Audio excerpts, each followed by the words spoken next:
Warning, gun peril is portrayed. Warning, attempted essay is portrayed. Tate was annoyed with Noah, though he tried not to show it. It wasn't the kind of annoyance that came from something Noah had deliberately done. It was the particular frustration Tate felt when Noah somehow managed to get under his skin without even trying. That is the most annoying thing you've ever said.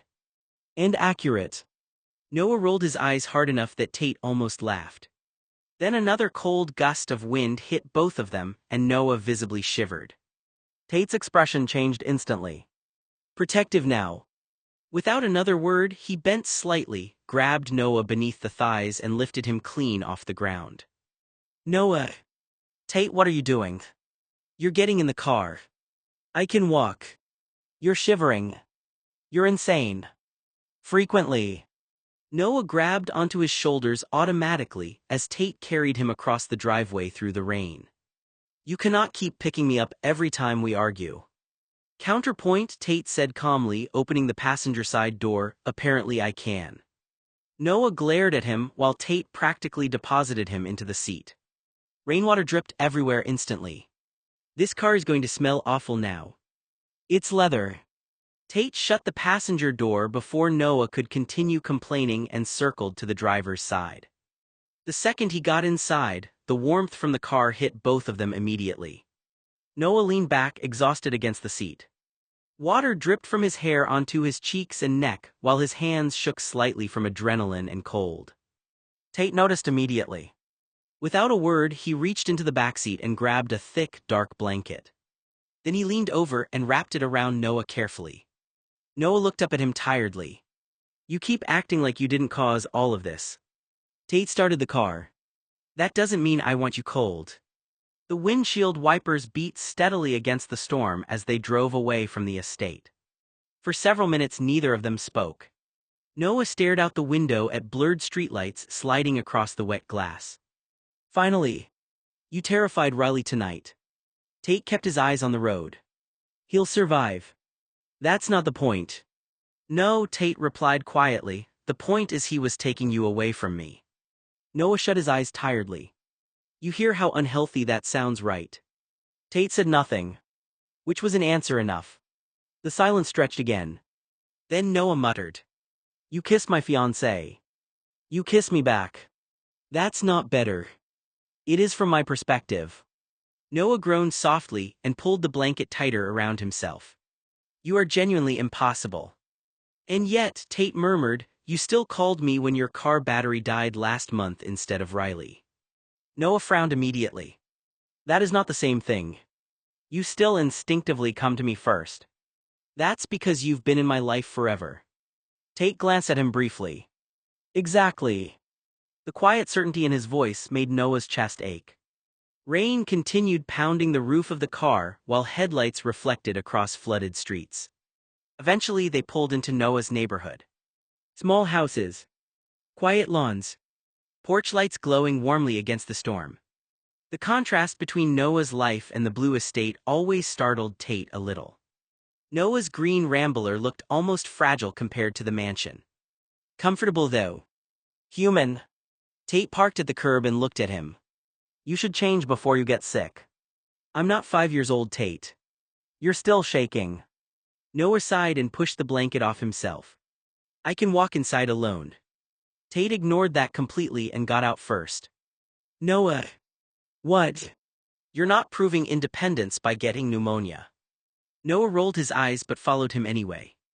Rain hit them again immediately as they hurried toward the front porch. Noah fumbled slightly with his keys because his fingers were cold. Tate gently took them from him. Oh my God, stop treating me like I'm dying. You can barely feel your hands. That's temporary. So is hypothermia. We are in suburban America, not the Arctic. Tate unlocked the door and opened it. Warm air immediately spilled out from inside the small house. The contrast felt incredible after the rain. Noah stepped inside first, exhausted. Tate followed behind him and shut the door quietly, locking away the sounds of rain and nearby thunder. The place looked nothing like the sharp modern apartment Noah used to rent years ago. This house felt softer somehow, warmer, too personal. Directly across from the entryway sat a polished grand piano, black and gleaming beneath the afternoon light pouring through tall windows. Tate slowed near it instinctively. His distorted reflection stared back at him from the curved surface. He imagined Noah sitting there late at night, sleeves rolled up, fingers moving over the keys while the rest of the house slept. The thought bothered him more than it should have. The living room walls were painted a muted lilac that gave the entire space an oddly dreamlike feeling. Eggshell-white butterflies stretched across the wallpaper in delicate patterns, winding around corners and disappearing behind bookshelves and framed photographs. Noah had always mocked decorative things when they were younger, said they looked fake, but now the house looked carefully chosen, every detail intentional. Like someone had built a life here. Tate's jaw tightened. There were two cream-colored couches near the entryway facing one another with a glass coffee table between them. A folded blanket rested over one armrest and a half-finished book lay open upside down beside it. Noah was always a homebody, a domestic. The realization made something sour twist in Tate's chest. He moved further inside without calling out Noah's name. The house smelled faintly like vanilla and coffee underneath the cleaner scent of polished wood. Tate rubbed his palm against the back of his neck as he wandered toward the kitchen, guided mostly by instinct. He suddenly felt thirsty, maybe nervous. He didn't want to examine which one. The kitchen opened wide and bright compared to the darker living room. White marble counters reflected the light overhead, and pale lavender flowers sat in a vase near the sink. Tate opened the stainless steel refrigerator without permission, staring blankly inside for a second before grabbing a bottle of sparkling water. Noah had always possessed impeccable taste, especially when it came to houses. Tate turned slightly and found Noah standing near the entryway, silent and guarded. Even from across the room, Tate could read the tension in his posture. Noah didn't want him here. Noah looked prepared for war already. He had the wary expression of someone mentally mapping every possible escape route, probably trying to figure out how to get Tate out of the house before Tate started pleading, or worse, attempting sexual advances that neither of them was remotely prepared to survive. Tate noticed the look immediately. The house was dark except for the soft kitchen lights that Noah had apparently forgotten to turn off earlier that day. Water immediately began dripping onto the hardwood floor from both of them. Noah laughed weakly. "We look insane. We are insane. That's not comforting." Tate took off his soaked jacket and tossed it over a chair before turning back toward Noah.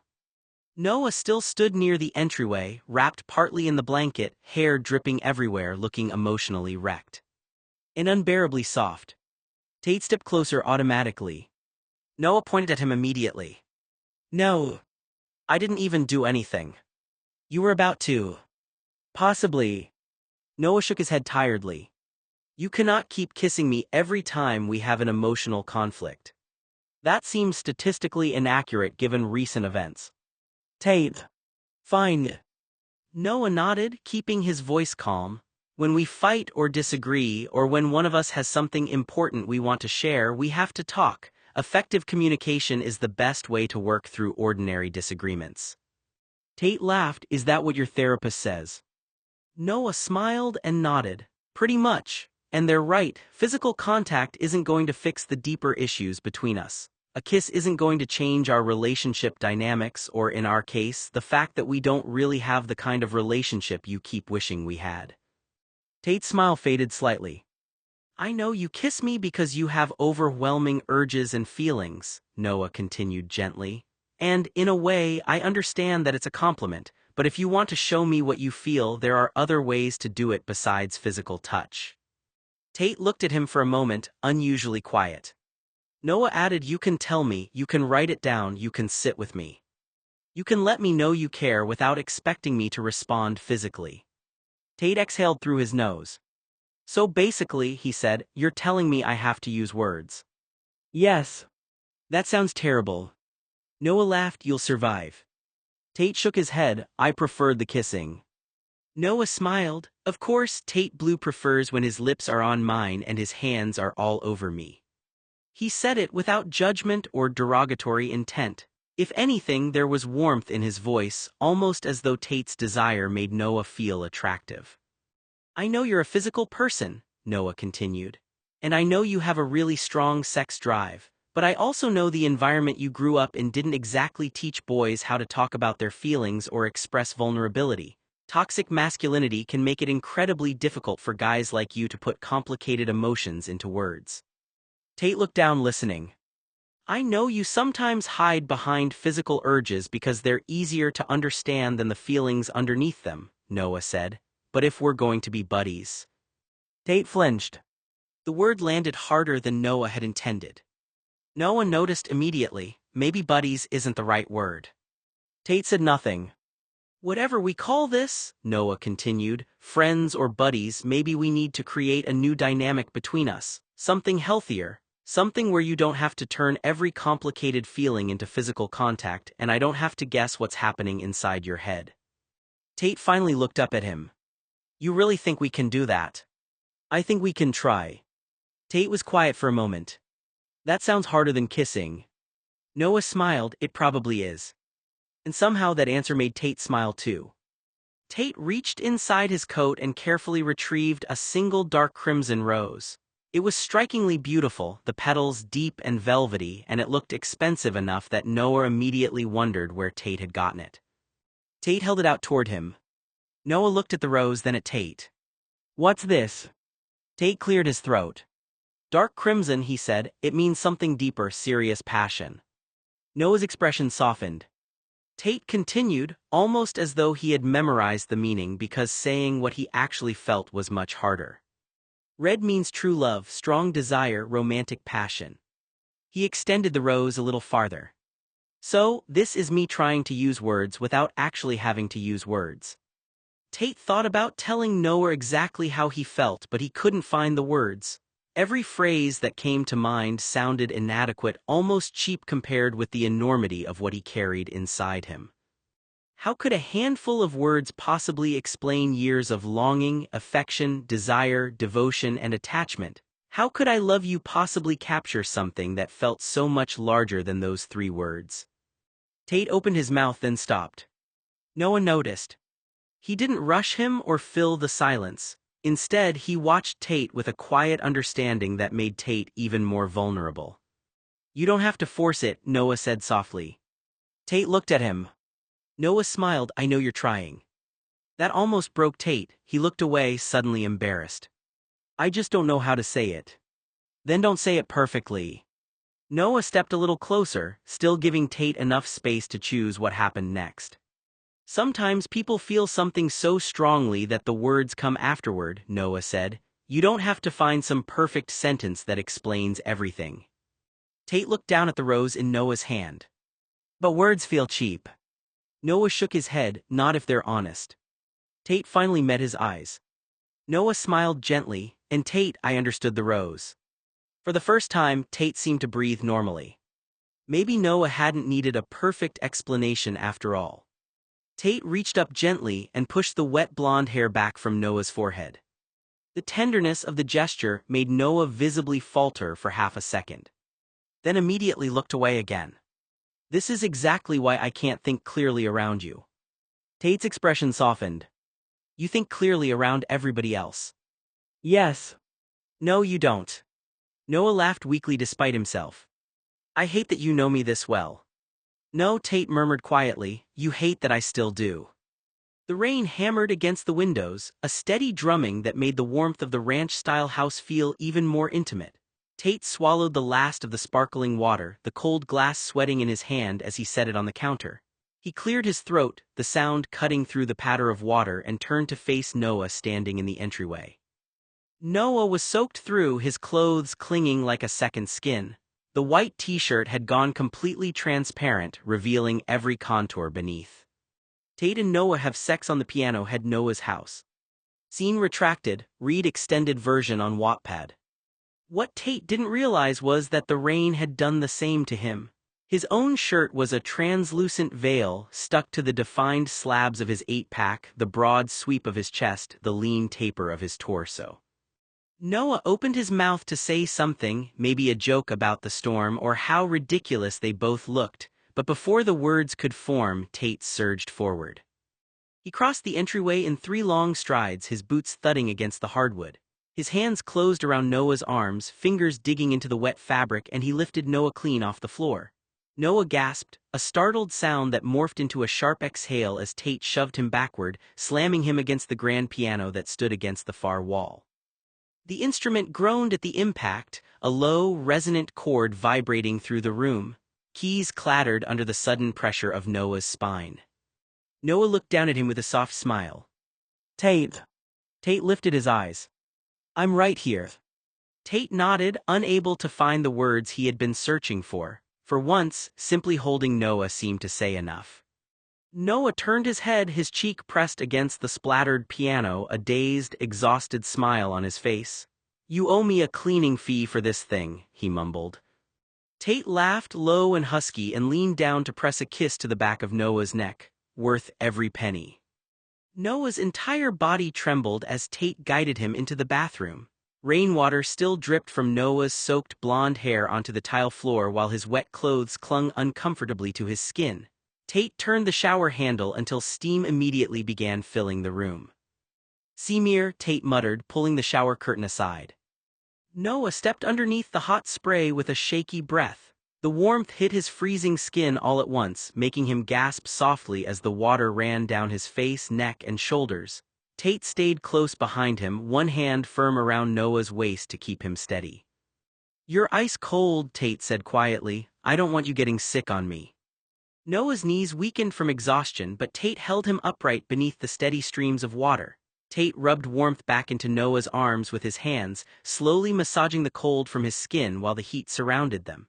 Every few moments, Tate pushed Noah's dripping blonde hair away from his eyes so the water wouldn't fall into his face. "That better?" Tate asked.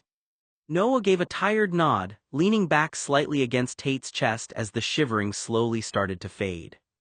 Tate stopped rubbing Noah's back in the shower.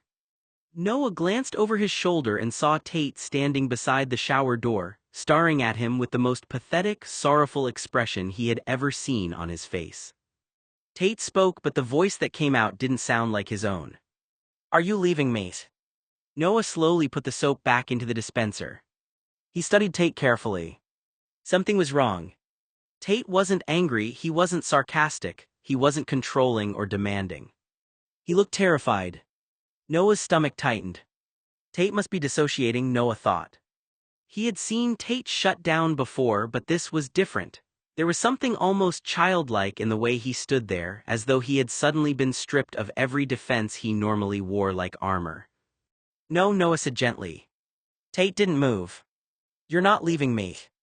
Noah turned toward him. "I'm right here." Tate's eyes remained fixed on him. For once he didn't look like Tate Blue.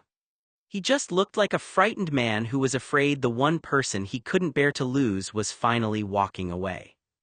Tate wrapped his arms tightly around Noah. "You're not fucking leaving me," Tate said. Noah froze. The voice wasn't Tate's. It was deeper, harder, carrying an anger that seemed completely disconnected from the man standing in front of him. "Why do you keep avoiding me?" Tate demanded. "You know avoiding me never works." Noah stared at him.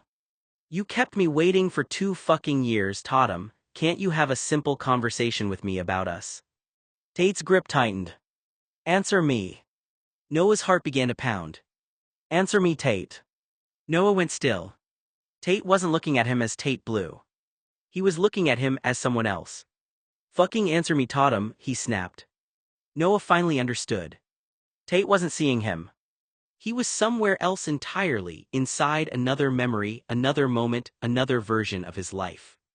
And in that moment Tate wasn't Tate. He thought Noah was Tate. Noah grabbed a towel and tried to step out of the shower, intending to call Andrew and have him come over. Before he could reach the door, Tate grabbed him around the chest and slammed him against the shower wall. Noah's feet left the floor. "Tate," Noah gasped, squirming as Tate held him against the wall. "Let me down." "We're going to talk," Tate said. His voice was still different. It wasn't the voice Noah knew. "I don't like how you've been treating me." Noah stared at him, frightened and confused. "You think you can do whatever you want," Tate continued. "You make me jealous, make me want you, and then you hide from me to play straight with Noah." "Tate, you're hurting me."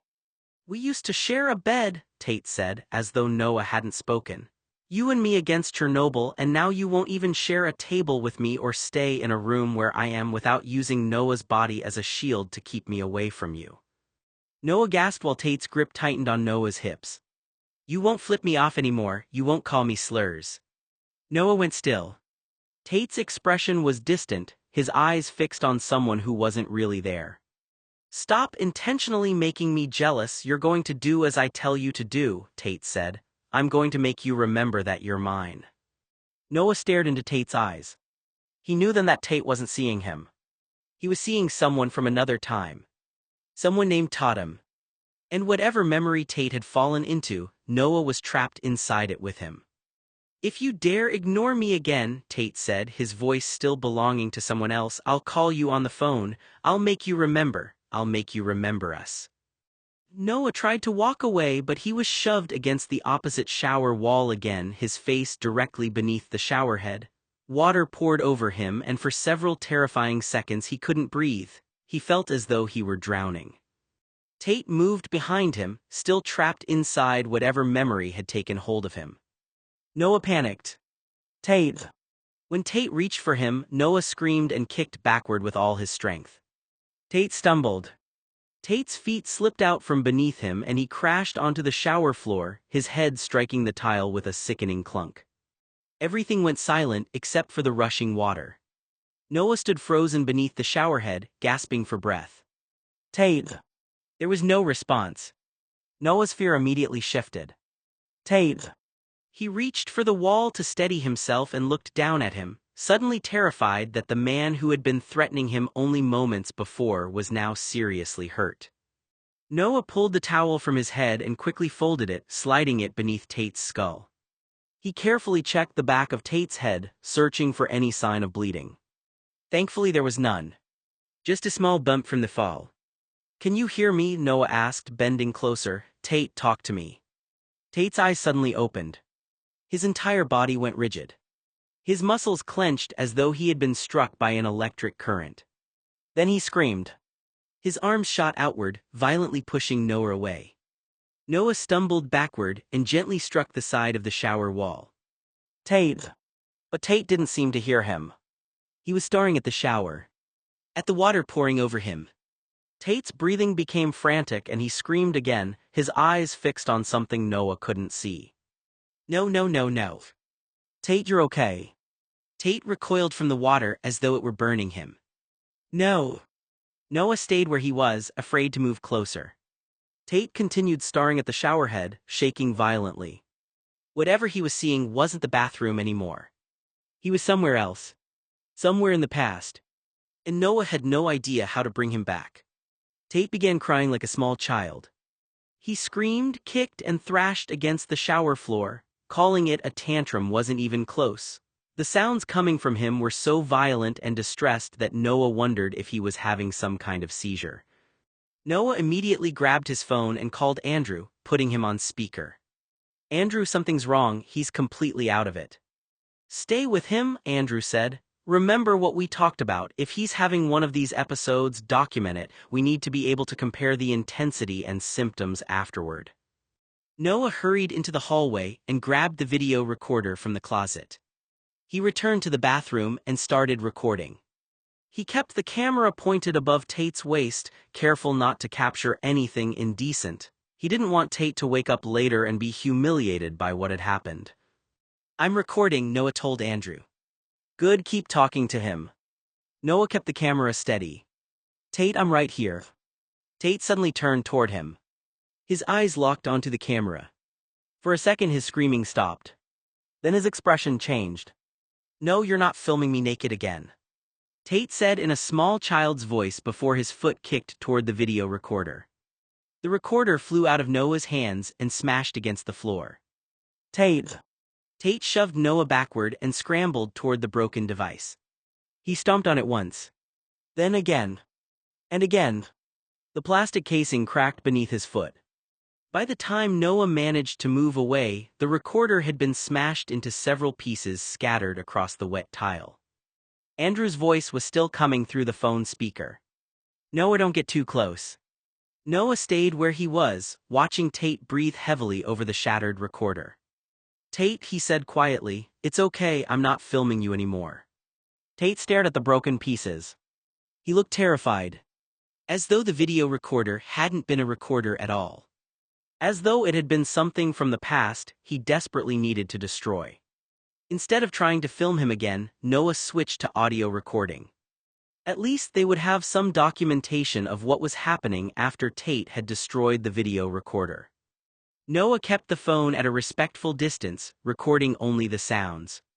Tate slowly curled into a fetal position on the shower floor, drawing his knees toward his chest and instinctively covering himself. He was trembling violently. The screaming had stopped, replaced by small, frightened whimpers. Noah looked at him, his heart breaking. Tate, he said softly, I'm right here. Tate didn't answer. He simply curled tighter, shaking beneath the running water, covering himself from anyone with a video recorder. Andrew's voice came quietly through the phone. Keep the recording going, don't crowd him, let him know you're there but give him space. Noah nodded even though Andrew couldn't see him. I'm here, Tate. Another small whimper escaped Tate. Noah stayed where he was, keeping his voice calm while the phone continued recording the sounds of Tate's distress. Andrew arrived 10 minutes later and hurried up the stairs. By then, Tate had managed to lie sideways on the shower tile floor. The moment Tate heard footsteps approaching, he reached for the shower curtain and pulled it closed, separating himself from Noah, who remained outside the shower. Noah stayed where he was. Inside the shower, Tate ran one trembling hand along the tile wall. His fingers dragged slowly across the wet surface. Then came the sound. A strange high-pitched squeak. Tate made it again. And again. A repetitive, almost mechanical sound that seemed to come from somewhere deep in his throat. Noah stared at the shower curtain. He had heard that sound before. He was almost certain of it. Not recently. Not in the house. Somewhere else. Somewhere buried in a memory he couldn't quite reach. Tate, Noah called softly. The squeaking stopped. Then started again. Noah looked toward Andrew as he reached the top of the stairs. I've heard that before, Noah whispered. Andrew's expression changed. What? That sound. Noah pointed toward the shower. I've heard him make that exact sound before. Andrew listened. From behind the curtain came another faint, trembling squeak. Neither man spoke. For the first time, Noah wondered if the sound itself was connected to whatever Tate was experiencing. And if it was, perhaps it was a clue to where his mind had gone. Andrew walked into the room and immediately looked toward the shower. Did he hurt himself, slip, fall, break anything, step on anything sharp? Noah shook his head. He got a little bump on his head when I pushed him away in the shower, or whoever Tate thought he was trying to attack me. Andrew's expression tightened. What do you mean? Tate was dissociating. Noah swallowed. He shoved me against the shower wall and he tried. He stopped. Andrew waited. Noah finally said it. Tate's most common dissociative personality tried to grape me. Whoever Tate thought he was in the shower was trying to grape me. Tate wasn't the one doing it. It's whatever personality took over. Andrew's face became serious. I pushed him away, Noah continued. He fell and hit his head. I think the impact must have brought him out of the dissociation. Then he saw the shower, started screaming, and completely panicked. Andrew listened carefully. That's when I called you. Andrew nodded slowly. Okay, first we make sure he's physically safe, then we figure out what's happening psychologically. Don't try to force him out of the shower or confront him while he's still disoriented. Noah glanced toward the closed shower curtain. I don't know who he was, but Tate thought I was Tate. Andrew looked toward the shower. Behind the curtain, the faint squeaking sound started again. Andrew looked at Noah carefully. Are you 100% sure that the person who tried to grape you in the shower wasn't Tate, but another personality? Noah nodded his head. It wasn't Tate. Tate would never hurt me, ever. He's very particular, almost anal about consent. He would never push sexual or physical boundaries, at least not those boundaries. Noah swallowed.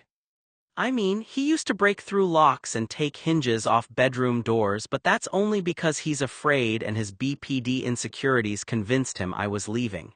He would never hurt me. Andrew nodded slowly. Never, Noah sniffled. whomever he turned into, I was terrified of him. Noah looked toward the shower. I assume it was a man he turned into. Never did. That's extremely stressed or overtired. A male voice, sounding like it belonged to a man in his early to mid-30s, suddenly came from behind the shower curtain. It wasn't Tate's voice at all. Totem, why am I on the shower floor? Did you fight back and run away again? How many times am I going to have to teach you this lesson, little boy? Noah froze. Andrew looked toward the shower. Someone stood up behind the curtain. Then the shower curtain was violently pulled to the right, exposing Tate standing there, visibly disoriented and barely covered. But it wasn't the way Tate looked that frightened Noah. It was the way he was looking at him. There was nothing familiar in his eyes. No warmth, no recognition, no trace of the Tate that Noah knew. Noah took a slow step backward. Tate. The man standing in front of him tilted his head. Totem. Noah's blood ran cold. He wasn't looking at Noah. He was looking at someone else entirely. Tate looked at himself in the mirror in the strangest way Noah had ever seen. He stared at his reflection as though he were looking at a complete stranger. Then Tate spoke in that same unfamiliar voice, making Andrew visibly uncomfortable. I'd fuck you, Tate said in a very un-Tate tone, if you run away again. Andrew's expression immediately hardened. Tate turned away from the mirror and walked toward his clothes. Then he reached inside them and pulled out his gun. Andrew reacted instantly. He grabbed Noah and pulled him out of the way, shielding him with his own body as they moved quickly down the hallway. Keep moving, Andrew said. Noah looked back toward Tate, terrified. Andrew didn't let him stop. Don't look back, just keep going. They ran to Tate's bedroom and locked the door behind them. Andrew immediately shoved Noah beneath the bed and drew the gun he always carried. Stay down, Andrew whispered. Noah barely had time to nod before they heard footsteps approaching. Someone stopped outside the bedroom door. Silence. Then came the unmistakable sound of a gun barrel tapping against the wood. Tab. Tab. Tab. Noah's blood ran cold. The voice that followed wasn't the same voice they'd heard in the shower. It was deeper, more masculine, colder. Little pigs, let me come in, not by the hair of your chin. Well then I'll huff and I'll puff and I'll blow your house in. Noah whimpered from beneath the bed. Open the door, Totem. Andrew tightened his grip on the gun. The barrel tapped against the door again. You know what happens when you don't do as you're told. Noah held his breath beneath the bed. The voice lowered. It's playtime for naughty little boys. The door creaked. Then it slowly swung open. Tate must have picked the lock. He stood in the doorway with an unsettling smile on his face. What did I tell you about locking doors in this house? Tate said in the wrong voice. He raised the gun and pointed it toward the bed. I know you're hiding under there, cunt. Come out, don't make me shoot you in the ear again. Noah slowly emerged from beneath the bed, his hands raised above his head. Tate's expression became almost gleeful. He grabbed Noah by the throat and pulled him close, pressing the gun against the side of his head. Andrew immediately raised his own weapon. Let him go. Tate barely glanced at him. I think today we're going to learn about respect, he said coldly, and what it means to be respectful. Noah froze. Whatever had taken control of Tate was still there. And it wasn't listening to anyone. I want you to say you were wrong, Tate said. His voice was still wrong, cold, unfamiliar, almost detached. I was right. Tate pulled the trigger. Click. Nothing. Noah's entire body went rigid. I said, Tate repeated in that unfamiliar voice, I was wrong and you were right. He pulled the trigger again. Click.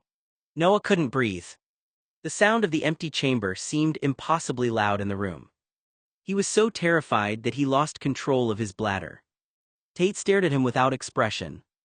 Noah stood trembling, humiliated and terrified, unable to understand whether Tate knew what he was doing or whether the person standing in front of him was still trapped somewhere inside a completely different memory. Next set of apologies, Tate hissed in the wrong voice. His arm was wrapped around Noah's throat, holding him off the ground as his legs dangled helplessly. Next time I won't mouth off when I'm told what to do. Say it, Totem, Tate demanded. Noah struggled to breathe. Next time I won't mouth off when I'm told what to do. Click. The trigger was pulled again. Noah screamed. Say it, boy. I won't mouth off when I'm told what to do, Noah cried. Repeat after me, Tate said in that wrong, unfamiliar voice. His expression was cold. If I ever tell anyone about this, I expect to be shot. Noah stared at him, frozen with terror. He couldn't speak. Not a single word would come out. Andrew watched from several feet away, his entire body tense. His eyes remained fixed on the gun, calculating every possible way to get Noah away from Tate without making the situation worse. Say it, Tate demanded. Noah's lips trembled, but his voice failed him. Andrew took one cautious step forward. Tate, he said quietly, put the gun down. Tate's head snapped toward him. Andrew stopped immediately. He could see the difference in Tate's eyes. This wasn't the man he had been talking to earlier. Whoever was in control now was unpredictable, frightened, and armed. If I ever tell anyone, I expect to be shot, Tate repeated. Click. The trigger was pressed. Noah flinched violently. Click. Again. Andrew's jaw tightened. He wanted to move, but he knew one wrong movement could put Noah in even greater danger. That's enough, Andrew said calmly. You don't need to prove anything. Click. Another pull of the trigger. Noah's breathing became ragged. Andrew watched him tremble and felt a surge of anger, but he forced himself to remain calm. Look at me, Andrew said to Tate, not Noah, look at me. Tate's eyes shifted toward him. Andrew held his gaze. Whatever you're remembering, Noah isn't the person you're talking to. For a moment Tate simply stared at him. Andrew didn't move. He was terrified too. He just refused to let Tate see it. Tate moved toward Noah, invading his personal space in a way that made Noah recoil immediately. But Noah knew somehow that this wasn't Tate as he knew him. It was Tate's body, not Tate's personality. The unfamiliar presence controlling him seemed to take pleasure in Noah's fear. I can do whatever I want with you, the voice said coldly. I think it's time for you to learn what respect for your elders is really about. Do you remember what I do to you when you don't obey me? I hang you upside down by your legs from the moving ceiling fan. Andrew was horrified. The gun was pressed against the side of Noah's head.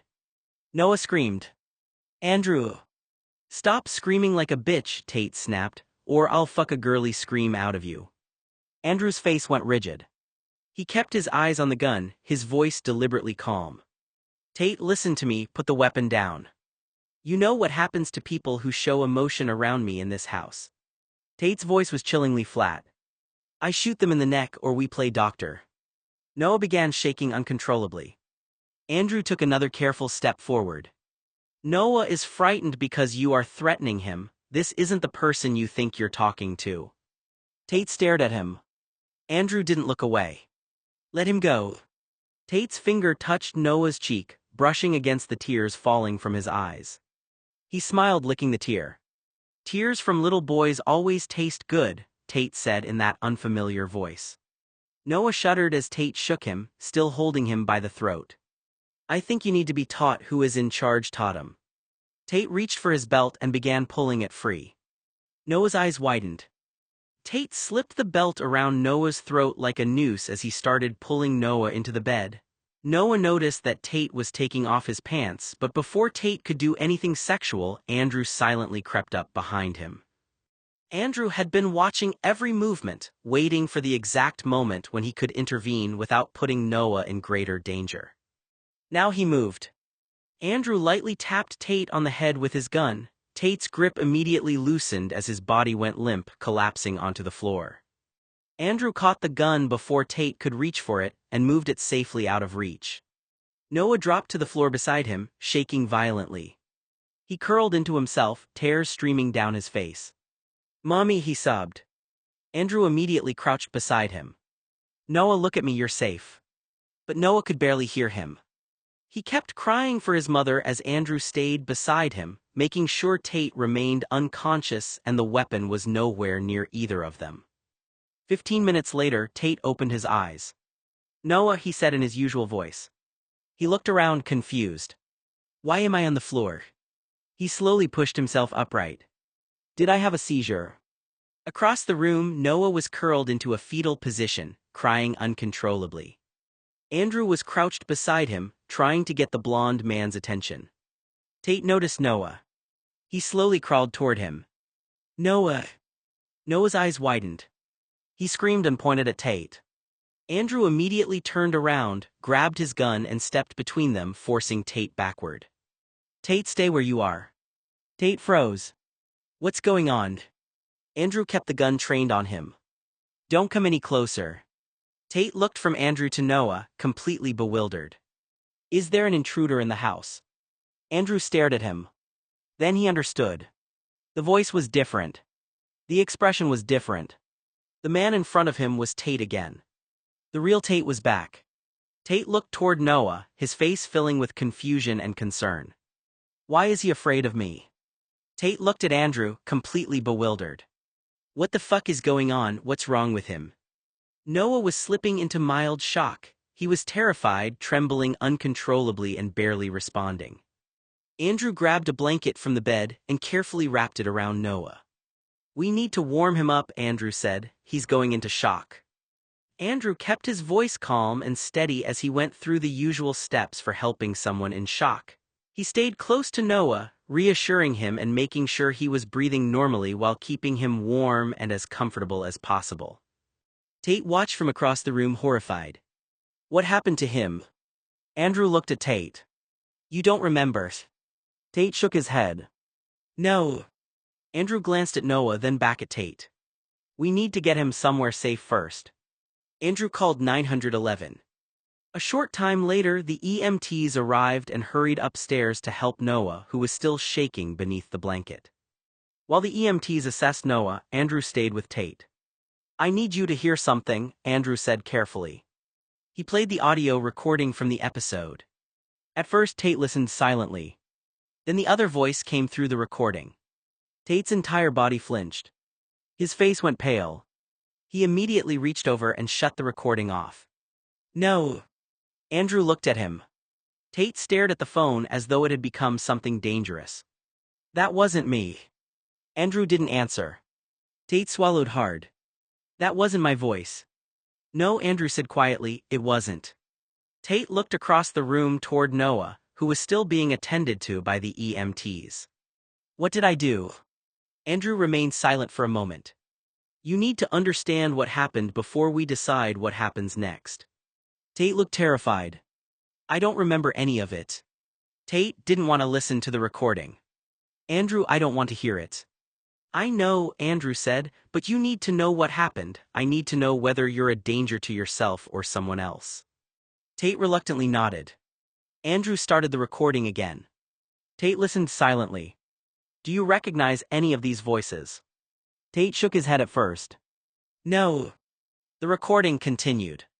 Then they reached the part where Noah was being held captive in the bedroom. A different voice came through the recording, ordering Noah to apologize. Tate's expression changed instantly. He reached over and shut the recording off. Andrew stared at him. Tate said nothing. He didn't have to. The look on his face told Andrew everything. Tate knew that voice. And judging by the way his face had gone pale, he knew the other voice too. I swear, Tate said, his voice shaking, that wasn't me. I would never hurt Noah, ever. Andrew watched him carefully. You're not lying. No. Tate shook his head. I know you wouldn't, Tate, Andrew said. I've never seen that other personality come out before. You never mentioned anything like this. Tate looked toward the phone. The personality that held him at gunpoint. He swallowed. I recognize the first voice, the one you heard in the shower. It's the one that always takes over. Andrew frowned. Sometimes. Tate nodded slowly. Sometimes. Andrew stared at him. Who are these people, Tate? Tate shook his head. They're not real. They sounded pretty real to me. Tate looked away. Andrew's voice hardened. Who are they? Tate remained silent. Why did you do that to Noah? Tate's face crumpled. I didn't. He looked toward Noah, his eyes filled with fear and confusion. I didn't do that to him. Andrew shook his head. You showed signs of coercive control, intimidation, sadism, and intent to commit SA. Your actions caused extreme peril and terror for Noah. Did somebody do this to you? Tate immediately shook his head. No. Andrew watched him carefully. I saw it on television, Tate said. I must be overly stressed. I acted out something I saw in a movie. Andrew didn't look convinced. Tate, that wasn't just acting. Tate looked away. I don't know what else to tell you. Andrew glanced toward Noah, then back at Tate. Then we're going to have to figure out exactly what happened. Andrew leaned closer, carefully enunciating every word. Who did this to you? Tate looked at him while Andrew kept asking questions. Was it one of your teachers? Tate shook his head. Was it the man who hurt you? Andrew asked quietly, making sure Noah couldn't hear from the next room. The one who bashed you. Tate's expression changed. Andrew lowered his voice even further. Because that sounds like someone tortured you. Tate grabbed his hat and held it tightly.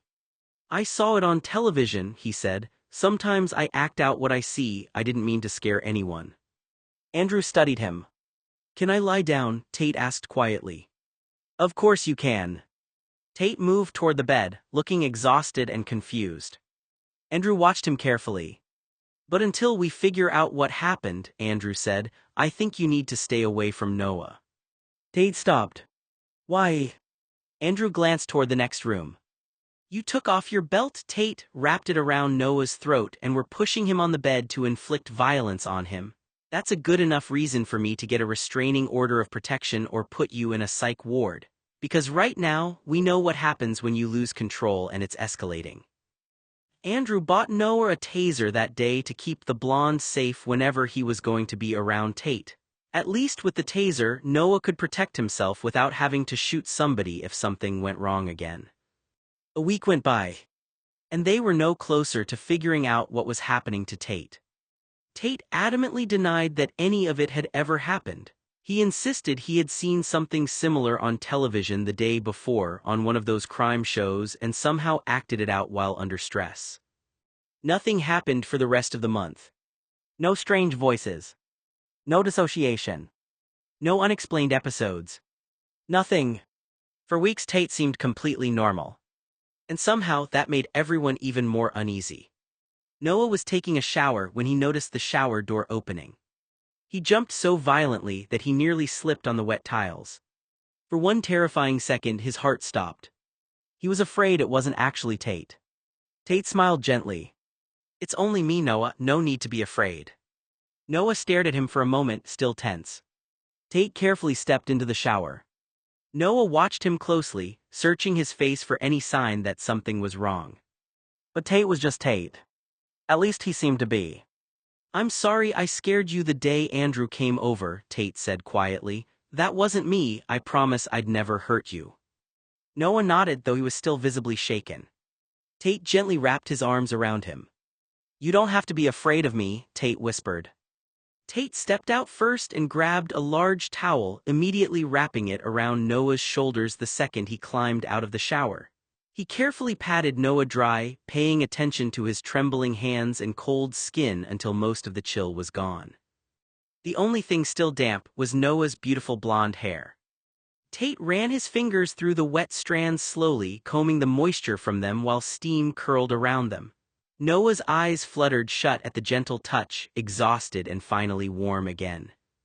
Noah's eyes fluttered shut as Tate carefully worked his fingers through the tangled strands, pushing the damp blonde hair away from his forehead. Steam still curled around them from the shower, warming the bathroom walls and fogging the mirror. Noah leaned weakly against him, exhausted from the long night and the cold rain that still seemed trapped in his bones. Tate guided him out of the bathroom slowly, one hand steady against the small of his back as though worried Noah might collapse if he let go for even a second. The bedroom was dim and quiet compared to the storm outside. Rain tapped softly against the windows while Tate pulled back the blankets and eased Noah onto the bed. Noah sank into the warmth immediately, letting out a tired breath as Tate sat beside him. Noah looked up at him through heavy eyes, still too tired to argue, and for once the silence between them felt softer than tense. Noah cleared his throat quietly as Tate finished brushing the damp strands of blonde hair away from his forehead.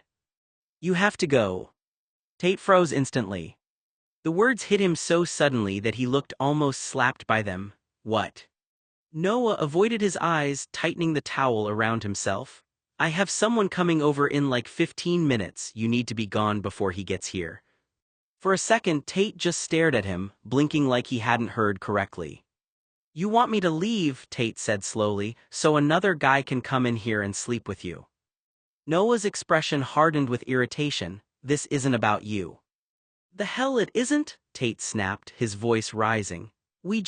He cut himself off, dragging a frustrated hand through his hair before yelling, now you want me gone so you can be with somebody else, who even are you?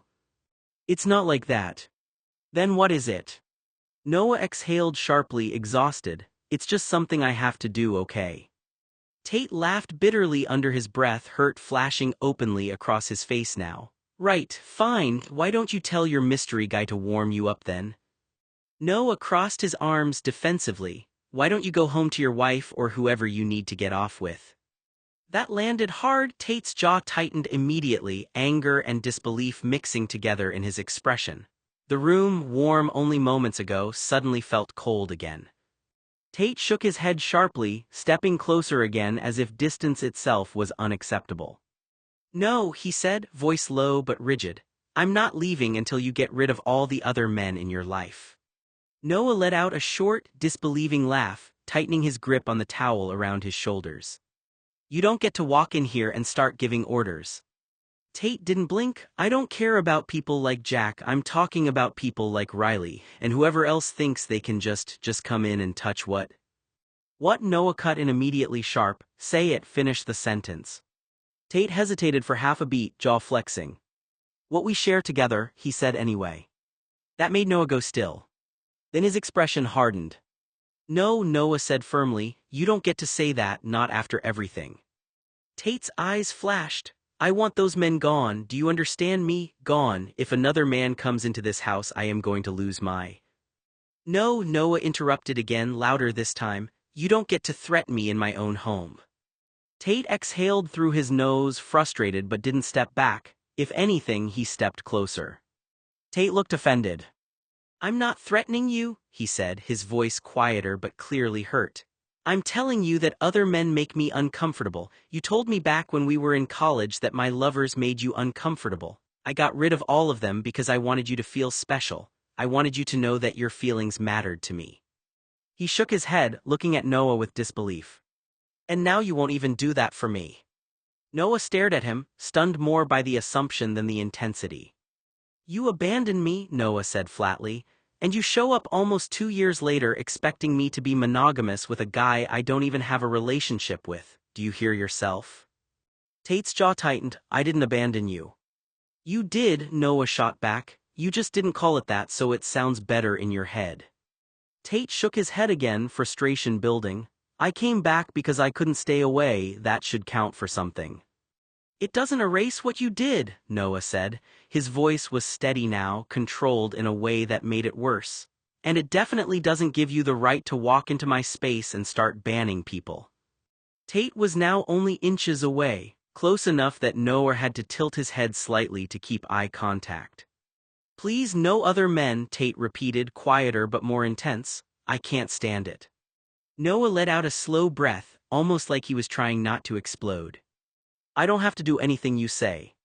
Tate's eyes narrowed. You don't respect me at all.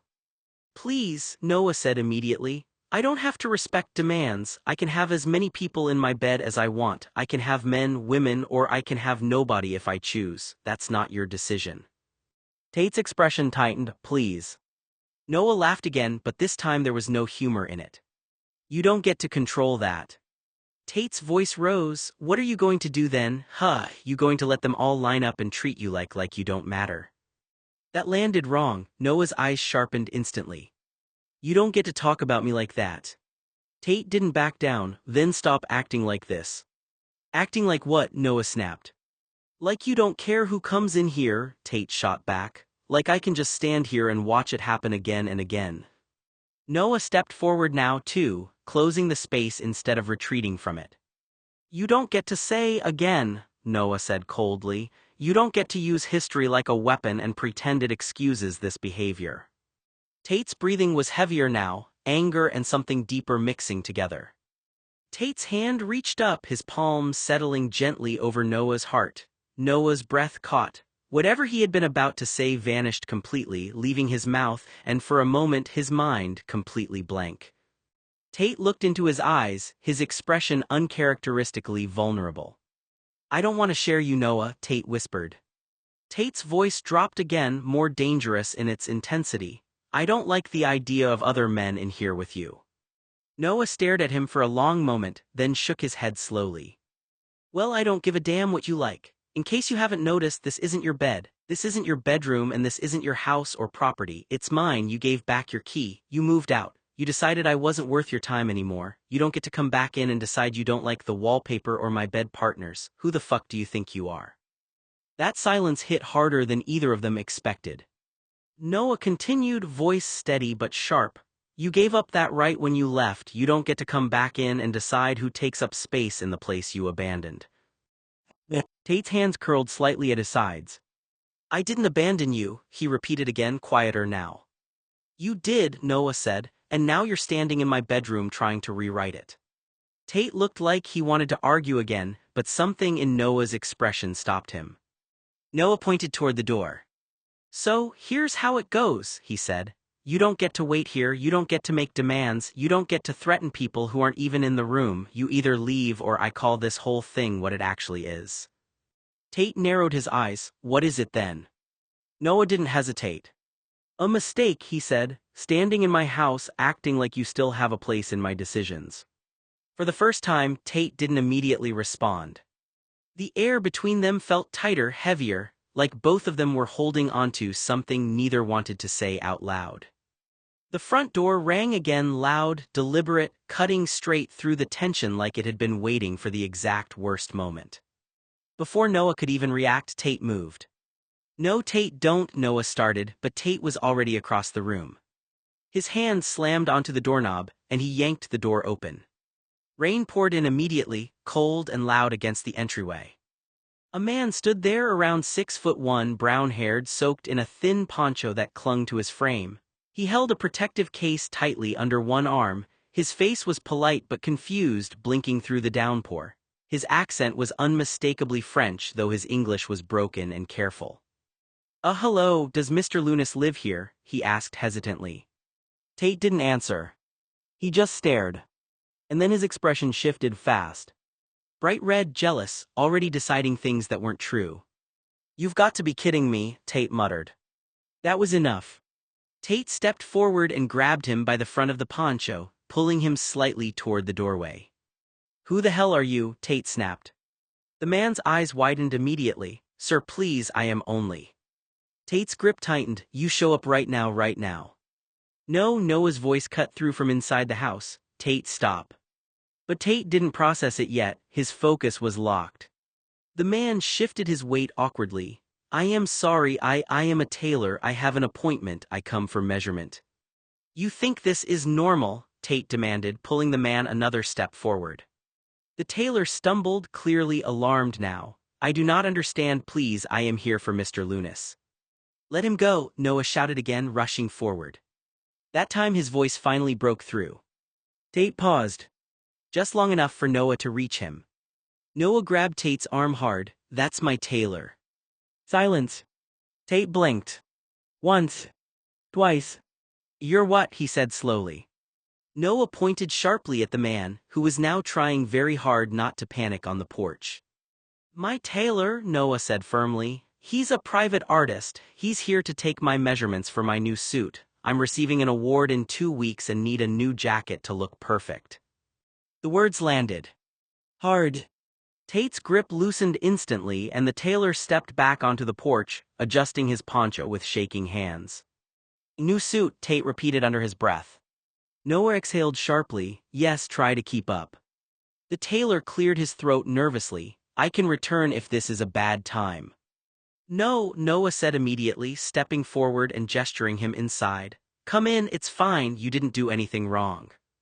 Tate snapped back into focus. No. Noah stopped and turned to him. "Excuse me."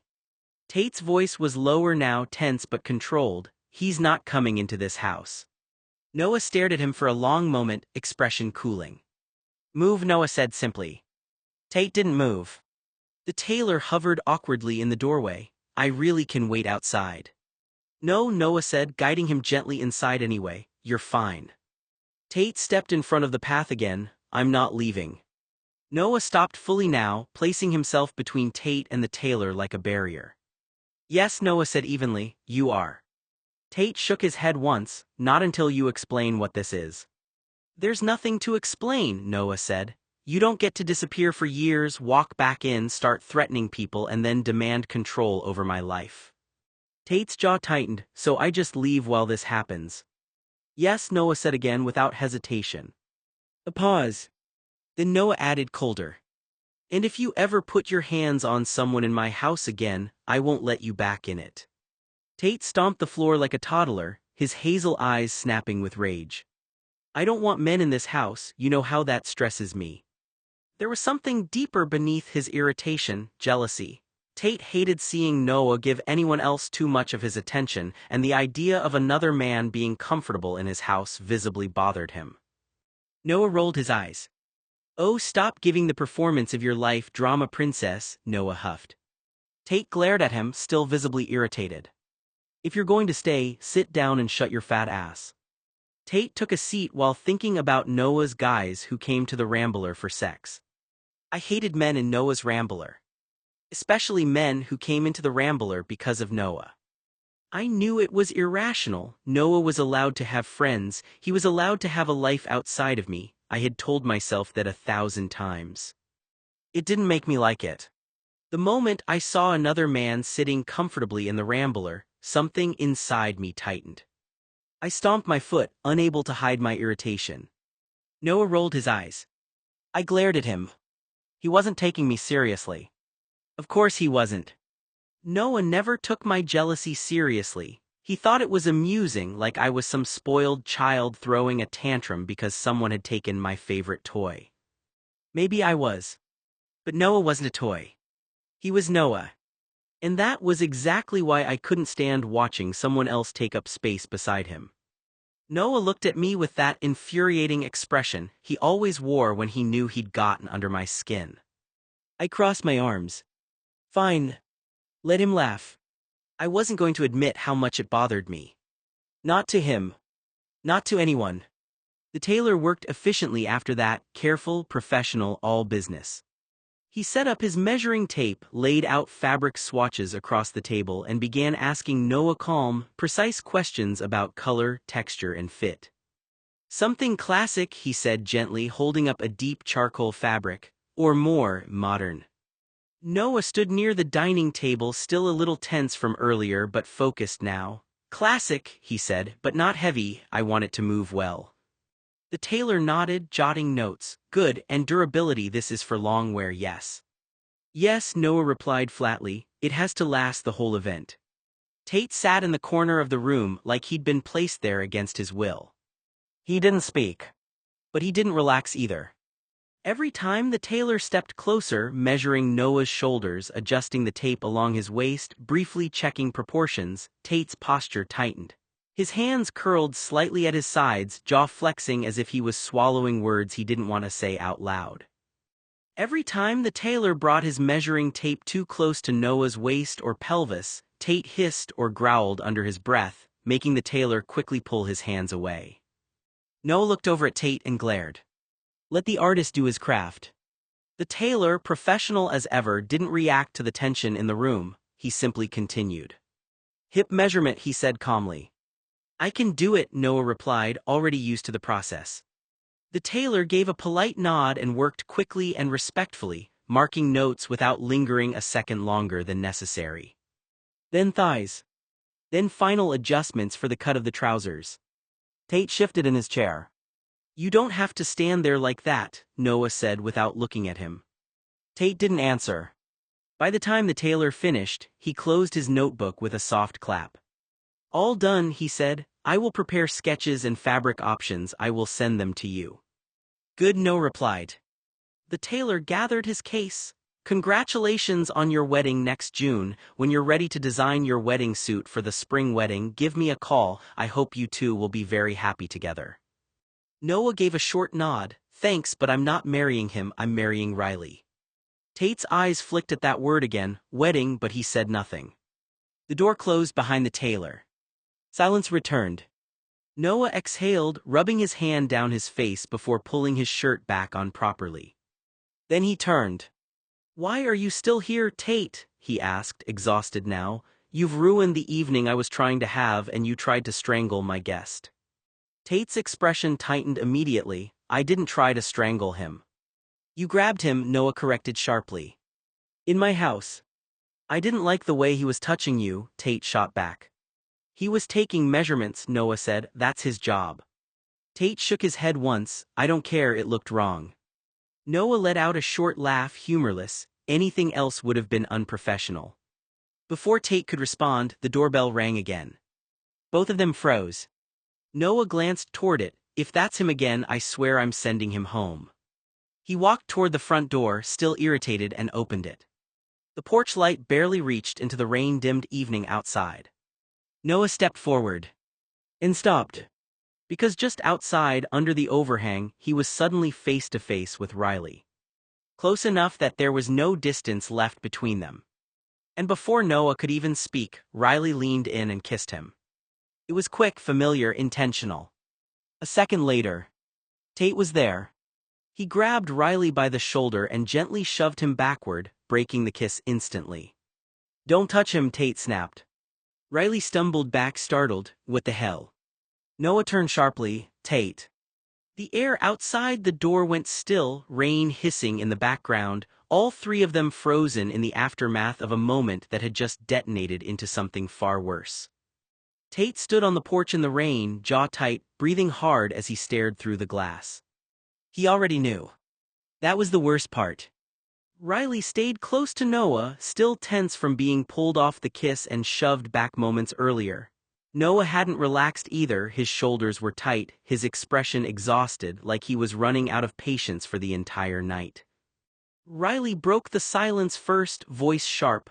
"That's my fiancé," he said again, louder this time, making sure it carried through the door. "You don't get to put your hands on me like that." Tate let out a short, humorless laugh from outside. "I know," he said, voice low but cutting. "I heard you the first time." That made Riley pause.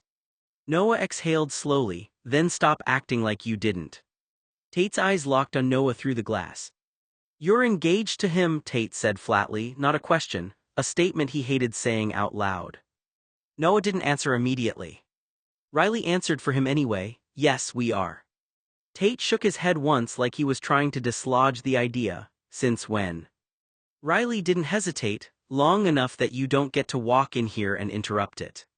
Tate's gaze snapped back to Noah. "And you're just fine with this?" Noah's voice was tired but steady. "I'm not debating it with you." That hit harder than anger would have. Tate stepped closer to the door, rain dripping from his hair. "You kissed him in front of me." Riley cut in immediately, defensive. "He kissed me back." Tate's eyes flicked to Riley like he was finally acknowledging him fully again. "I wasn't talking to you." Riley's jaw tightened. "You keep acting like you have any claim here." "No," Tate snapped, sharper now, cutting him off. "You don't get to talk, you weren't here." Silence dropped again. Noah rubbed his face, exhausted. "This is exactly why I told you to leave." Tate's voice dropped, quieter now but more dangerous in its restraint. "You think this is just me being possessive?" "No," Noah said immediately. "I think this is you refusing to accept a boundary." Tate stared at him. Then softer, "You don't mean it." Noah didn't flinch. "I do." A long pause. Riley shifted slightly closer to Noah, grounding himself beside him, not looking away from the door. Tate's gaze flicked between them, like he was taking inventory of something that didn't add up in his head. Finally he let out a slow breath.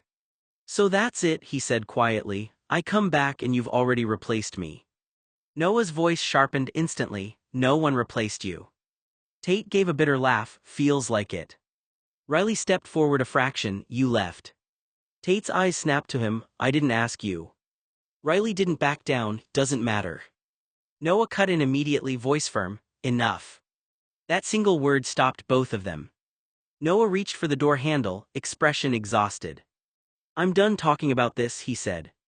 Tate's posture shifted slightly, like he expected anything different. But Noah didn't open it for him. He just looked at him one last time. You need to go, Noah said quietly, now. Then he shut the blinds of the moment, completely closing the conversation with finality that left no space for argument. And this time Tate didn't move forward. He just stood there in the rain, staring at the closed door like he was waiting for it to undo itself. Tate's breath fogged the glass, a thin veil of condensation that blurred the edges of the most agonizing sight of his life. Inside the warmly lit bedroom, Noah Lunis, the man who haunted every single one of Tate's waking thoughts, was bent over the edge of the bed. His pale skin glowed under the lamplight, his muscles tensing as Riley Shore worked him over from behind. Tate watched, paralyzed, as Riley's hands gripped Noah's hips, fingers digging into the flesh to hold him steady. Riley had stripped Noah bare with a predatory efficiency, leaving the blonde exposed and vulnerable. The sight of Riley's sheathed cock sliding deep into Noah's tight ass made Tate's stomach churn with a mixture of visceral jealousy and a sick, unwanted arousal. Ah yes, so tight, Riley moaned, his voice muffled but audible through the glass, vibrating with a raw, hungry lust.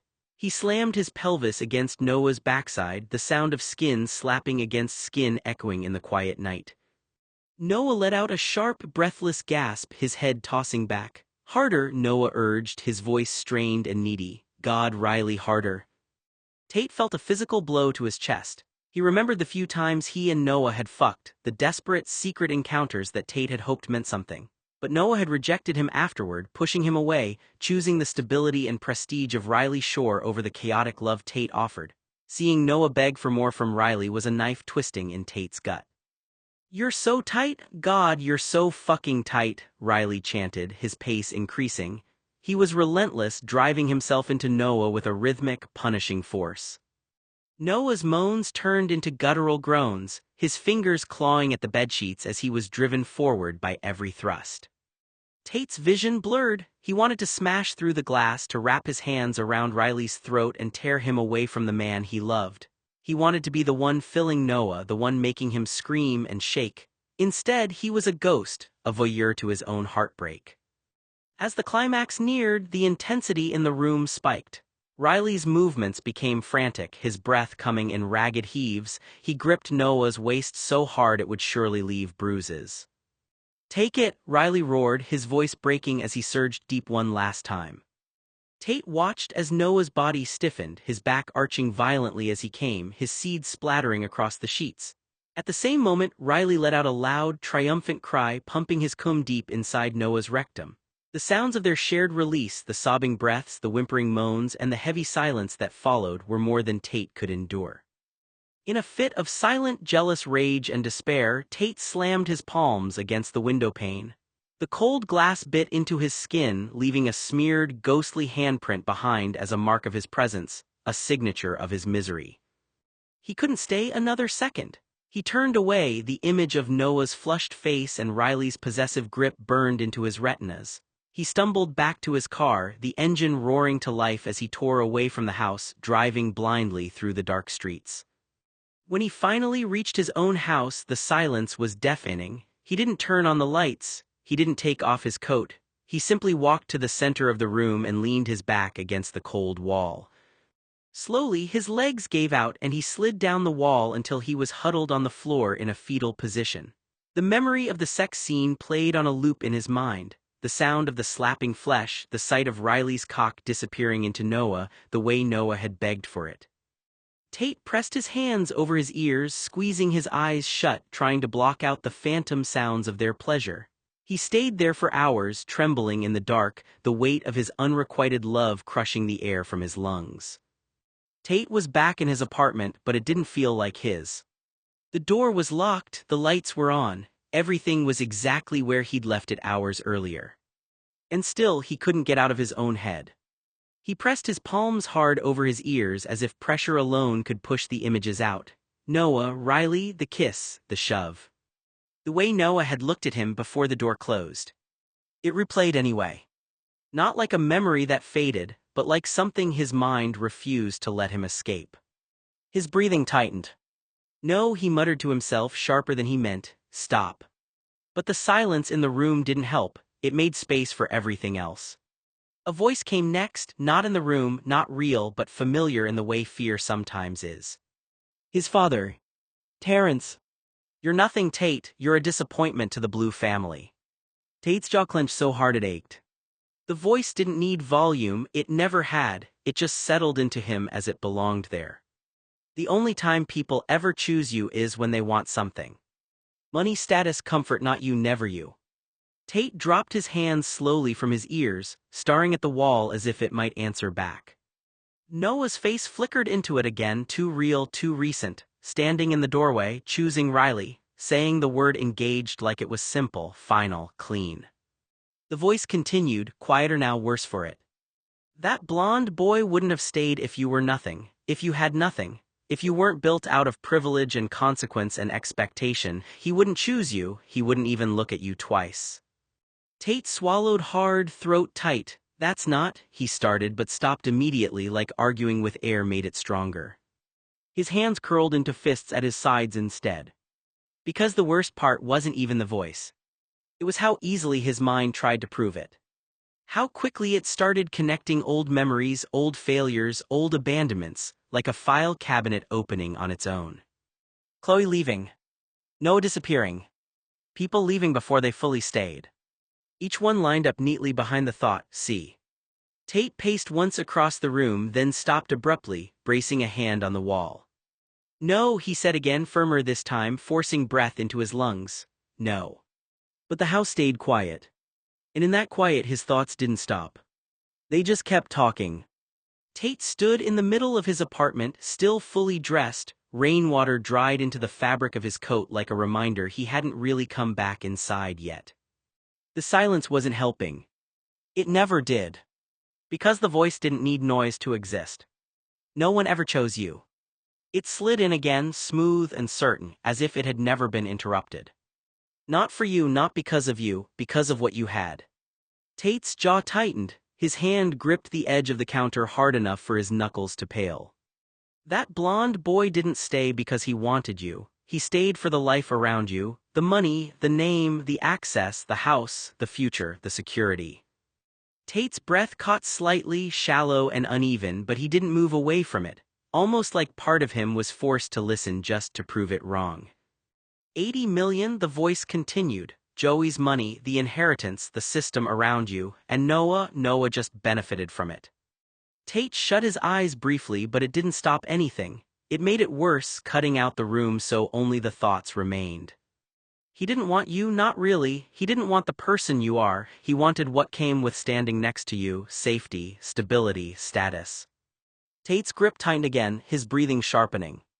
That's not true, he said out loud this time, but it sounded less like defiance and more like pressure building against a crack. The voice didn't argue. It didn't need to. Once he turned 18, it continued, calm and merciless. He didn't want to live with you anymore. He didn't want to share space. Not you, he wanted distance. He stayed so he wouldn't lose access to your parents, to the will, to the house, to the life. Tate's throat tightened. Images flashed, Noah in hallways, Noah at tables, Noah laughing at things that suddenly felt far away instead of real. Moments his mind now replayed differently as if they had been waiting for reinterpretation. If you were poor, the voice said simply, if you were nothing, an orphan, nobody, he would have left years ago. Tate shook his head once sharply. No, he said again, firmer but thinner now, no, that's not. But the thought kept pressing forward anyway, because it wasn't just an accusation anymore. It was fear dressed up as certainty. And it knew exactly where to press. He wouldn't have stayed, he wouldn't have chosen you, not you. Tate stepped back from the counter like it had become too solid, too real, like touching it meant accepting something he couldn't undo.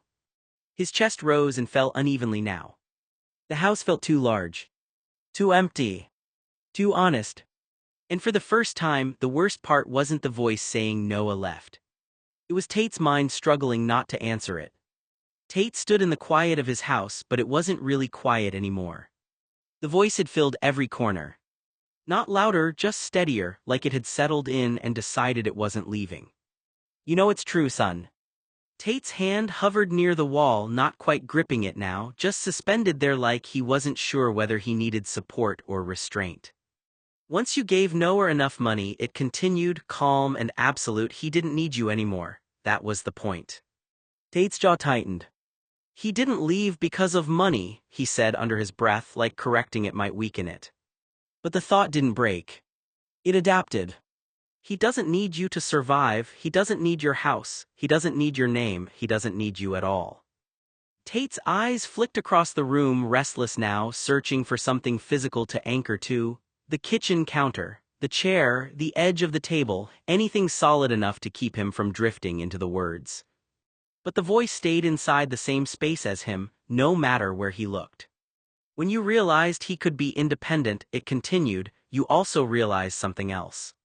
Tate's breathing slowed slightly, not calm, just controlled, like holding his breath underwater. He could stay in your life without staying under you, without needing your approval, and you didn't fit into that version of him anymore. Tate's fingers curled once. That was the shift, that was the real change, not money, not independence, compatibility. The voice didn't pause. So Noah left you, not suddenly, not dramatically, just logically. Tate shut his eyes for a second. No, he said again, quieter, that's not what happened. But it didn't feel like denial anymore. It felt like resistance against something that already had structure. The voice continued, unbothered. That's why today he won't let you stay, that's why he shuts you out, that's why he tells you to go, because he doesn't need to manage you anymore. Tate's chest tightened slightly at that word, manage. Not love. Not want. Manage. Like a situation that had stopped being necessary. The image of Noah at the door came back again, steady, exhausted, firm. You need to go. No hesitation. No negotiation. Tate swallowed. The voice softened, almost like sympathy now. He figured it out, son, he can have everything without putting up with you, that's the part you keep missing. Tate finally moved, walking a few steps across the room, then stopping again near the window, staring at nothing outside. Rainlight reflected faintly on the glass. Inside his head, the voice finished the thought without urgency, like it had all the time in the world. That's why he didn't hesitate today, that's why Noah chose Riley, not because you were replaced, but because you were no longer required. Tate stopped moving entirely. Not because the house changed, but because his body did, like something in him had finally hit a threshold it couldn't push past. The voice didn't sound angry anymore. It sounded entertaining. You knew it, Tate, it almost sounded like a laugh now, quiet, almost conversational. Back after Noah turned 18, he started building distance. Tate's eyes stayed fixed on the window, but he wasn't really seeing it. The glass reflected him faintly, still, rigid, like a figure caught in a frame he couldn't step out of. Walls first, then space, then separate rooms, then silence. The voice paced through it like it had been there the whole time, cataloging events that already had labels attached. That was when he realized something. He could still have your parents, your mother, your family name, everything that came with you, without you in the center of it. Tate's jaw tightened once, but there was no interruption this time, no protest, just listening whether he wanted to or not. So Noah adjusted. The voice continued smoothly. He created distance where he could, physical distance, emotional distance. He stopped sharing space the way he used to, stopped sharing intimacy, stopped sharing the version of himself that existed when things were simpler. Tate's hand slowly lifted, resting against the window now. Not pressing hard, just there, like contact alone was enough to keep him grounded. And that's when Noah realized, the voice said, softer now, like it was explaining something obvious. Noah could maintain everything he needed from your world, without needing you inside it. That hit differently. Not loud. Not sharp. Just structural. Tate exhaled slowly through his nose. No, he said quietly, but it didn't carry the same force anymore. That's not. But the voice kept going anyway. Ever since then, he hasn't chosen you the same way. He didn't reach the same way, didn't stay the same way, and you noticed. Tate's eyes flickered slightly, just a micro shift of attention. Because that part, unfortunately, did have echoes in reality. Silences that lasted too long. Moments Noah pulled away instead of leaning in. Distance that didn't feel like punishment at the time, just chain. The voice didn't hesitate. He stopped putting up with you, it said bluntly, like it was stating something clinical, like it was labeling a process. Tate's shoulders tightened. Not physically defensive, more like something internal had just contracted. Because the phrasing wasn't about intimacy alone. It was about withdrawal. Withdrawal of access. Withdrawal of closeness. Withdrawal of priority. The voice softened again, almost cruel in how gentle it sounded now. He can have anything he wants, that's the part you're missing. He has independence now, options, control over his own life. Tate's gaze dropped slightly toward the floor. And you. The voice paused just long enough to make the next part heavier. You're not required for any of it anymore. Silence settled in for a moment, not peace, just absence of new words. Then the voice delivered the final line as if it had been building to it the entire time. He never loved you the way you think. He loved what your life gave him, what your world provided, what being with you meant, not you. Tate's hand slid slightly down the glass. His breathing was steady but shallow now, not panic, not breakdown, just containment. Like everything inside him had been reorganized into something colder. He stood there a long moment, not responding. Not arguing. Not agreeing. Just suspended in it. And for the first time, the silence afterward didn't feel empty. It felt occupied. The next morning, Susie let herself into Tate's apartment with the spare key she'd been given years ago, something she'd always treated as practical, not personal. She had a small box of donuts in one hand and a growing sense of irritation in the other. Tate had been spiraling lately, missed calls, short answers, rumors drifting back through people who knew him. Whatever was going on, she was done watching it from a distance. "Please don't be doing something stupid," she muttered as she stepped inside. The apartment was quiet. Too quiet. No music, no movement, no sign of anyone awake. Susie paused in the entryway, listening, nothing. She exhaled, shifting the donut box under her arm. Tate. No answer. Her first assumption, unfortunately, was still chaos. Parties, bad decisions, someone is sleeping off a night they shouldn't have had here. She walked deeper into the house, glancing around. The place was too still for that, though. No glasses out, no signs of guests, just untouched space and drawn blinds. That made her slow down. "Tate," she called again, firmer. Still nothing. She moved toward the hallway, each step more cautious now. The bedroom door was slightly ajar. Susie frowned seriously. She nudged it open. And stopped. Tate was there. Not asleep. Not moving. He was on the floor, back against the wall beside the bed, knees drawn slightly in but not fully curled. His posture looked locked, rigid in a way that didn't match rest or comfort, like his body had simply stopped negotiating with motion. His eyes were open, fixed on nothing in particular. Not unfocused like sleep. Unresponsive like absence. Susie's breath caught slightly. "Tate," she said more quietly this time. No reaction. She stepped inside fully now, the donuts suddenly irrelevant in her hands. "Tate, hey, look at me." Still nothing. His face was pale, drawn tight with exhaustion, like he hadn't actually been asleep or awake in any meaningful way for hours. Susie set the box down carefully on the dresser, her irritation gone now, replaced by something sharper and more uneasy. She crouched a few feet away, not touching him yet. "Okay," she said slowly, trying to keep her voice steady. "You're going to tell me what happened, or you're going to breathe or blink or something, because this isn't okay." Tate didn't respond. But his chest was moving. Barely. Like he was there. Just not fully reachable. Susie swallowed, her tone softening despite herself. "Hey," she said again, quieter, "I'm here, just come back to me for a second." And for the first time, there was the faintest sign of awareness, nothing dramatic, just the smallest shift in his gaze, like something inside him registered she was real. But he still didn't speak. Susie's calm lasted about 10 seconds after she knelt in front of him. "Tate," she said again, sharper now, "Tate, look at me." Nothing.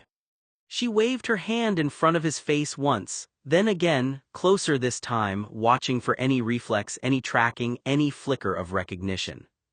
His eyes didn't follow. Didn't shift. Didn't react at all. A cold feeling moved in under her ribs. No, no, no, she muttered, leaning in. Hey Tate, come on, don't do this. She placed two careful hands on his shoulders and gave him a gentle shake, enough to test responsiveness, not enough to jostle him. His body moved slightly with it. But he didn't respond. No flinch, no focus, no return. It was like shaking something that was physically present but internally disconnected. Susie froze for half a second, then pulled her hands back like she'd touched something fragile and wrong. Tate, she said again, voice tightening. Silence. That was when she stood up abruptly and reached for her phone. Okay, she said out loud to herself, packing once. Okay, that's not normal. She dialed 911. Her voice was steady but fast, controlled in the way panic sometimes forces people to be. My friend is unresponsive, she said. He's conscious but not responding to stimuli, he's breathing but not engaging. I think he's in some kind of acute medical or psychiatric crisis. She gave the address, her hands tightening around the phone as she listened. Yes, I'm with him. No, he's not speaking. No, he's not responding at all. A pause. Yes, I'll stay with him. When she hung up, she stood there for a second, staring at Tate like she was waiting for him to suddenly correct the situation. He didn't. Minutes later, sirens cut through the morning air. Susie barely remembered opening the door when they arrived, just flashing lights, calm voices, and professionals moving with practiced speed into a space that suddenly felt too small for what was happening inside it. Tate, one of them said gently, kneeling near him, "Can you hear me?" No response. Another checked his pulse, then his pupils, speaking in low, clinical tones to the others. Susie hovered nearby, arms folded tightly across her chest now, watching everything like she was trying not to fall apart by focusing on details. He was like this when I found him, she said quickly. He wasn't asleep, he wasn't reacting, just gone. One of the EMTs nodded. We're going to take him in for evaluation. Within minutes, they had him on a stretcher. Tate still didn't resist. Still didn't speak. Still didn't look at anyone. As they wheeled him out, Susie grabbed her bag and followed, not even thinking about it. The ambulance ride was quiet in the way emergencies are quiet, filled with motion, clipped instructions, and the steady presence of urgency that doesn't need noise to exist. Susie sat near him in the back, watching his face the entire time. I called your mom, she said softly at one point, more to fill the silence than anything else. And Noah and a few others. Someone's going to be there when we get there, okay? No response. At the hospital, everything blurred into intake forms, monitors, bright lighting, and waiting rooms that smelled faintly of antiseptic and stale coffee.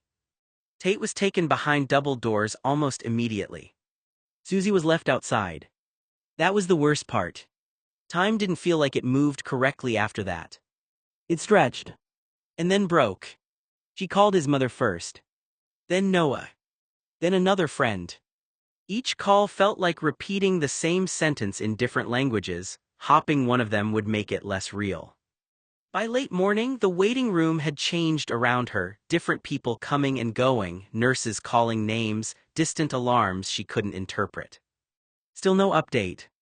By afternoon, her leg was bouncing non-stop under the chair, her phone battery draining as she refreshed it for no reason. Finally, a door opened. The doctor stepped out. Susie stood immediately. Tate B, she started.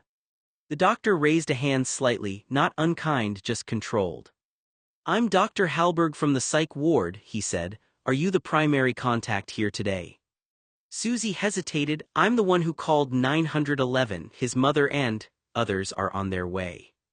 The doctor nodded, then glanced at a chart before looking back at her. He's stable, he said. Susie let out a breath she didn't realize she'd been holding.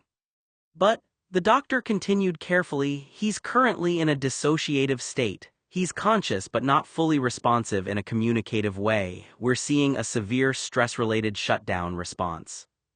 Susie's brows knit. Shutdown. The doctor nodded. His system is essentially protecting itself by reducing external engagement. It can look like unresponsiveness, emotional blanking, or what families sometimes describe as he's not there. Susie swallowed hard. Is he going to wake up from it? He is awake, the doctor corrected gently. But reconnecting takes time. We're monitoring him closely. Right now, forcing interaction can worsen the response. I called Dr. Michaels, his psych doctor from the last time he visited this hospital. She's on her way. She's currently in St. Louis. It might take her about 12 hours to get here, but Tate's in good hands until then. Susie looked down at her hands. What caused it? The doctor paused just slightly longer than before answering. We can't assign a single cause, he said, but based on what we're seeing, this could have happened overnight. Susie's voice dropped. It started last night. That made the doctor glance up again. Then, something significant triggered a collapse after prolonged stress, he said carefully. We'll need collateral history from family and close contacts to understand the full picture. Susie nodded slowly, absorbing that. Behind her, the waiting room door opened again. Footsteps. People arriving. She didn't turn yet, but she already knew the next hour was going to change whatever stable meant. It took a few days for things to settle into anything resembling stability. Family came and went in waves. Tate's mother stayed the longest, sitting quietly by his hospital bed when he was awake, not pushing conversation, just being there. Jack came by once, packing more than talking, frustration leaking out in short bursts before he forced himself to sit still. Andrew and Anna coordinated with doctors, asking careful questions, trying to make sense of what the medical team described as a PNES episode triggered by extreme emotional overload and prolonged stress. Noah came in and out, sometimes just standing at the doorway, sometimes sitting for a while without speaking, his expression unreadable but heavy with something he didn't voice. Mark showed up once, quiet, checking in with Susie more than anyone else. Riley arrived later than the rest, still disoriented from sleep and missed calls, hovering awkwardly at the edges of the room like he wasn't sure where he belonged in the aftermath. The doctor was direct with them all. Tate is stable, he said, but his nervous system has essentially been overwhelmed. What we're seeing is a dissociative shutdown response consistent with PNES. There is no structural brain injury, but the psychological load is significant. He looked around the group before continuing. He needs rest, no work, no emotional escalation, no high-stress interactions, at least a week of minimum structured recovery. Andrew nodded immediately. Then that's what we do. The doctor added more quietly, and ongoing counseling is strongly recommended. This didn't come from nowhere. That sentence lingered longer than the rest. Susie checked Tate out of the hospital after the doctor cleared him to go home. A few days later, she was driving Tate home in his red pickup truck. The moment Tate's breathing changed, Susie knew something was slipping again. Not in a dramatic way, no sudden movement, no clear warning sign that made it simple, just a shift, a break in rhythm, a disconnect between where he was and where his body was trying to stay. Tate, she said immediately, her voice firm now, no longer gentle in the same way. Hey, look at me. His eyes didn't settle. They flickered, tracking something that wasn't inside the truck anymore. His shoulders tightened, arms moving in small, uncoordinated motions over his left thigh, like his body was trying to push itself away from something only he could feel. Susie reacted fast but carefully. She kept her own movements visible, slow, predictable. Okay, she said, shifting the truck fully into park. We're stopping, you're safe, you're in the truck, nothing is happening to you right now. But Tate wasn't fully reachable anymore.